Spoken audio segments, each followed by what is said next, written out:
Welcome to the Michigan Golfer Show. Join us each week as we explore the people, the places, and the events that shape our great game. The Michigan Golf Course Owners Association is proud to recognize our 2008 recipient of the Matthews Lifetime Achievement Award, Jack Berry.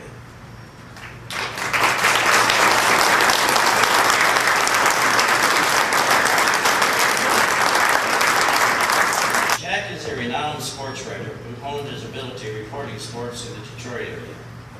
He attended Marquette University from 1949 to 1951 and also served 2 years in the U.S. Army from 1952 to 1954. On his discharge, he finished his college education and graduated from Michigan State University in 1956, which was a really good year. I followed this, his journalism career began as a correspondent for United Press 1956 to 59, where he distinguished himself through his versatility, covering professional and local sports as the Wire Services sports editor for the state of Michigan. Beginning his sports writing career with United Press International in Detroit, he went on to write for both the Free Press and the Detroit News. A talented writer, Jack covered most sports, and all of our national sports teams. Covering golf for many years allowed Jack to bear witness to some of the great golf events that took place in golf. Jack also loved writing about amateur golf and covered the Michigan Amateur for several years. For committee service on the Michigan Golf Summits 1 and 2, he received an Outstanding Service Award. Jack wrote about Michigan golf for over 40 years. During this time, he had a strong national influence on promoting the sport for all golfers.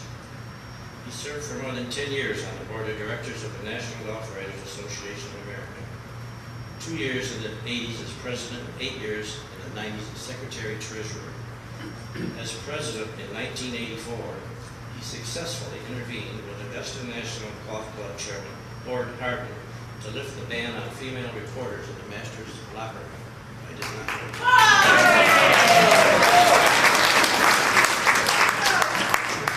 Golf throughout the state of Michigan benefited from Jack Berry's powerful pen.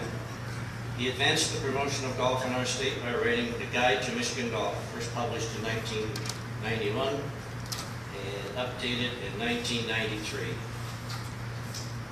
He followed this in 1992 with an influential inside back cover column for Golf World entitled A Convincing Case for Michigan. When it comes to golf, this northern state is state of the art. Jack also used his skills to promote and publicize the formation of the Michigan Women's Public Golf Association and the Metro Detroit Executive Women's Golf Association. He's a regular contributor to Michigan Golfer and Chicagoland Golf. The Golf Association of Michigan Distinguished Award in 1997 acknowledged his wealth of contributions to amateur golf and more than 3 decades of writing that inspired the growth and maintained the popularity of golf in Michigan. In 2007, the Professional Golfers of America honored Jack with their Lifetime Achievement Award in journalism. He was the 18th individual to be recognized by this award. The award honors members of the media for their steadfast promotion to golf. In 2002, Jack was inducted in the Michigan Golf Hall of Fame.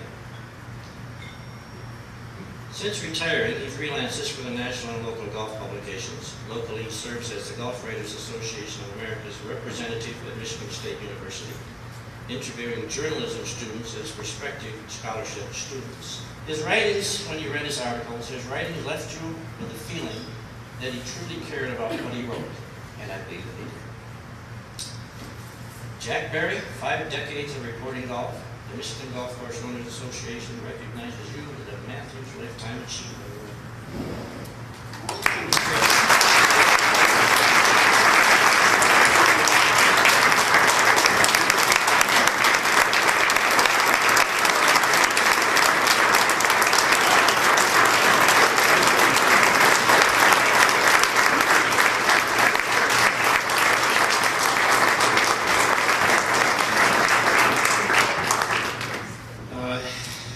In our group here tonight, Marion Lake, who is another member of the Michigan Golf Hall of Fame, and Jerry Matthews, a member of the Golf Hall of Fame. Art McCafferty, who's the previous winner of this award. So we have a nice group here tonight. Dave Richards, who has done an awful lot to promote golf in Michigan. So I'm happy to be in a room full of folks who welcome a trunk slammer, because that's what I am. I've been one from the beginning, and just yesterday, my old boys league had our winter lunch meeting. We played at Glenhurst, and those tiny greens drive me nuts, and but we always have fun, and then we all compare our various ailments, of which we all have a bunch. When I started at the Free Press in 1959, I pretty much was Marshall Dan's caddy. Marshall was appointed the executive director of the Western Golf Association a year or so later, and I got his beats. The Red Wings and golf were my first assignments. I'm going to put on my glasses. First assignments was to work on the Free Press Junior Golf School. I went out to Rackham and met Chet Jaywar, who was the head pro for all the city courses.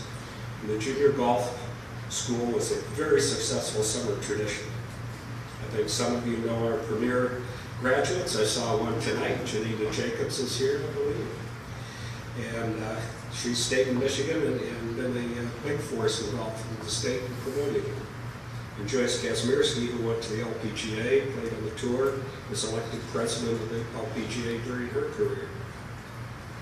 Chet was my pro right up to the time he passed away several years ago, and I miss him. If I'd been able to take him to the course with me, he's the only guy who could get me to draw the ball. Chet was my pro right up to the time he passed away. And all four of his brothers, all PGA members, served public golf throughout their careers. And Stan, Cass, and John still are at it. When I first covered golf during my 3 years at United Press International, after the GI Bill got me through Michigan State, golf was important in Michigan, but nothing compared to what it has become. I've been fortunate to see that growth and to write about it. To write about the people who spurred the growth. Bruce Matthews, whose name is on this award. Everett Kircher, who decided golf was a good way to keep his ski season employees working and his lodges filled. And then Everett got hooked on golf, and we've seen that result. I've played in nearly every corner of the state. My favorite colors are green and blue, and I don't mean football. I mean green grass, blue sky. Sometimes I felt like John crying in the wilderness, telling writers and people that I've met what we have in Michigan. Our 4 Great Lakes, 11,000 inland lakes, Sweeping Bear National Lake Shore, Sunrise Side on the east, Sunset on the west. Great universities, teams in all the major leagues. Well, we won't talk about that. Our golf courses consistently are ranked among the best in the country in all the magazine polls, and all the great golf course designers have left their stamp on Michigan. Donald Ross, Alistair McKenzie, the 3 Jones, Jack Nicklaus, Arnold Palmer, Tom Fazio, Tom Weiskopf, Art Hills, Tom Doak, and our prolific homegrowns, W. Bruce Matthews, Jerry, his grandson, Bruce's grandson, Bruce, Ray Hearn, Bill Newcomb, Mike DeVries. We're probably missing some, but with over 800 golf courses, we have had 2 wonderful designers. Tonight, I know that I'm preaching to the choir, but I get carried away.